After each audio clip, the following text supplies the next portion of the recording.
Hello guys, welcome to back my channel. আজকে আমি একটা ওয়াল পেন্টিংয়ের কাজ চলছে বুদ্ধের। কাজটা হচ্ছে সোদপুর, আমার এক দাদা দিয়েছে কাজটা। আমি আমার স্টুডেন্ট দুজন মিলে এই কাজটা করছি। কাজটা যদি আপনাদের ভালো লেগে থাকে আপনারা লাইক, শেয়ার, কমেন্ট করবেন। আর কাজটা যদি কেউ বাড়িতে করতে ইচ্ছুক থাকেন তাহলে আমার এই নাম্বারে অবশ্যই যোগাযোগ করবেন।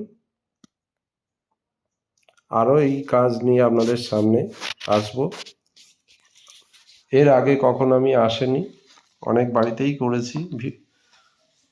তো আপনারা এই কাজ যদি ভালো লাগে প্লিজ কমেন্ট আর শেয়ার করবেন।